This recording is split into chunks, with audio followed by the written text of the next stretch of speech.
Some moments don't shout, they whisper, and somehow, they change everything. He had planned the perfect date for someone else. The restaurant. The timing. The little details meant to make another person feel chosen. But standing there, hearing her quiet words, he realized this night was never really about romance.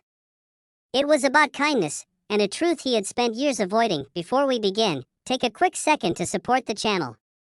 If stories like this move your heart, please subscribe, like this video, and share your thoughts in the comments. You're watching Heartfelt Moments, where small acts of kindness lead to big changes. Ethan believed he was good at helping people, not fixing their lives, but supporting them quietly, from the sidelines. At 38, he worked as an event coordinator in a small city outside Chicago. He planned weddings, anniversaries, proposals, and yes, first dates. He knew how to listen. He knew how to make people feel calm. And somehow, he always knew exactly what to say when someone else was nervous about love, just not when it came to himself. Ethan hadn't been on a real date in almost 5 years. After a painful breakup that left him feeling unwanted and replaceable, he told himself he was better off alone. Useful, but not chosen. Kind, but not loved. He poured his heart into helping others create beautiful beginnings, while quietly convincing himself his own story was already over. That's when Maya walked into his office. She was 34, a school counselor with tired eyes and a gentle voice. She had come to him for help planning a date, not for herself, but for a man she had met online. She smiled politely, but Ethan could sense her nerves right away. "I just want it to be simple," she said. "Nothing too fancy. I don't want to disappoint him." Ethan smiled. "You won't. We'll make it feel easy. Comfortable. Like you can just be yourself." She looked at him for a long moment after he said that, as if those words landed deeper than he expected. Over the next 2 weeks, Maya stopped by often. Sometimes to discuss details. Sometimes just to talk. She shared stories about her job, the kids she helped every day, and how emotionally exhausting it could be to always be the strong one for everyone else. Ethan listened. Really listened. He noticed the way she apologized for small things that didn't need apologies. How she laughed softly, like she didn't want to take up too much space. How she talked about love with hope, but also with fear, like someone who had been disappointed before. One afternoon, as they finalized the last details, Maya suddenly went quiet. "Can I ask you something?" she said. "Of course," Ethan replied. "Why are you so good at this?" she asked. "At making people feel seen." He shrugged lightly. "I guess I just pay attention." She smiled sadly.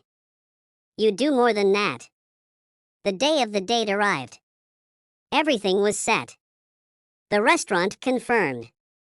The table was perfect. Candles, soft music, warm light. Ethan had done his job well. As always, Maya arrived early to pick up the final schedule. She looked different. Not dressed up. Not rushed. Just thoughtful. "I'm not going," she said suddenly. Ethan blinked. "What?" She took a deep breath. "I canceled the date." He felt a strange ache in his chest. "Did something happen?" She shook her head. "No. Nothing bad." Then she looked at him, really looked at him, and said softly, "You deserve love too." The words hit him harder than he expected. "I don't understand," he said quietly. She swallowed. "For weeks, you've helped me plan this perfect evening for someone else. You listened to my worries. You reassured me. You believed I was worth the effort.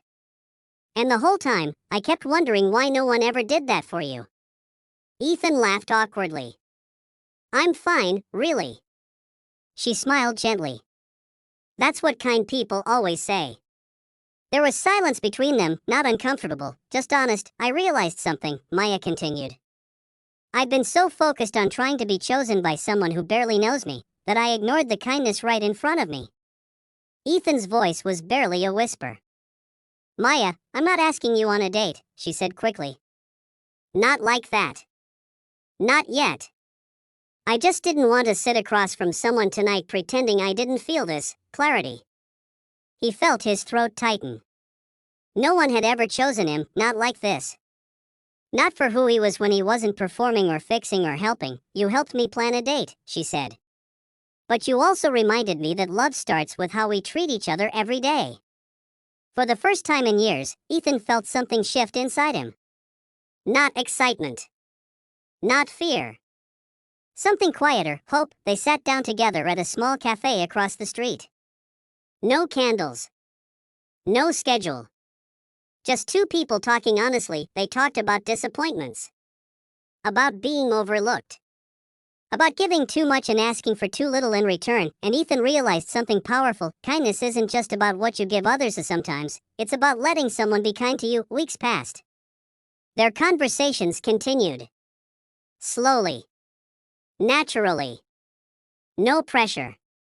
No performance, and one evening, Ethan planned a date again, this time, for himself, and Maya smiled, not because it was perfect, but because it was real. The truth is, kindness changes lives in quiet ways. A soft word. A thoughtful gesture.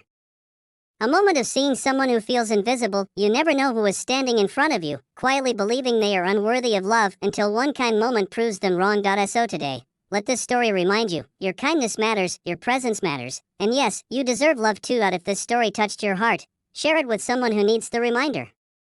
And until next time, keep spreading kindness, one gentle moment at a time.